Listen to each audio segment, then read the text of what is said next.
இன்றைக்கி பார்த்திங்கன்னா எங்கள் அத்தையோட நினைவு நாள். நாங்கள் வந்து எப்போவுமே எங்கள் ஊரில் தான் வந்து சாமி கும்பிடுவோம். அத்தை அதாவது எங்களோட பழைய வீட்டில் அங்கே வந்து சாமி கும்பிடுவோம். அங்கே போய் வந்து சமையல் பண்ணோன்னா நம்ம பாத்திரம் எல்லாமே ரெடி பண்ணணும். பாத்திரம் கூட அங்கே இருக்கும். சமையலுக்கான மளிகை பொருட்கள் எல்லாமே பார்த்திங்கன்னா அள்ளிட்டு போகிற மாதிரி இருக்கும். அது ஒரு நேரம் சமைக்கிறதுக்காக அள்ளிட்டு போக வேண்டாம்னு சொல்லிட்டு இங்கே வீட்டிலேயே பார்த்திங்கன்னா சமைச்சு ரெடி பண்ணிட்டேன். 5 மணிக்கே கிளம்பலாம் அப்படின்னு ரெடி பண்ணி நினச்சிட்டு இருந்தோம்.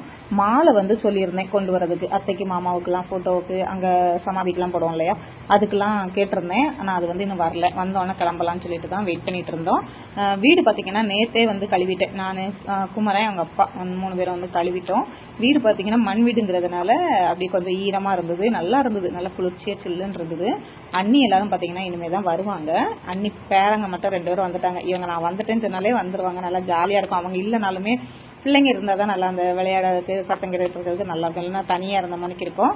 அவங்க வந்ததுமே பார்த்திங்கன்னா வண்டியிலேருந்து ஒன்றுனா எடுத்து வச்சுட்டு இருந்தோம். இவங்க 2 பேரும் நானும் எடுத்து வைக்கிறேங்க பேரில் 1-2 உருட்டி தான் எடுத்தாங்க. இருந்தாலும் பரவாயில்ல ஹெல்ப் பண்ணாங்க. அண்ணி எல்லாரும் வந்ததுமே பார்த்திங்கன்னா அத்தைக்கும் மாமாவுக்கும் சாமி கும்பிட ஆரம்பிச்சிருவோம். இந்த தர்பூசணி பழம் கண்டிப்பாக வெடிச்சிரும் தான் நினச்சேன். எப்படியோ முழுசாக வீட்டுக்குள்ளே போயிடுச்சு. அவ்வளோ சேட்டை பண்ணி கொண்டு வந்தாங்க.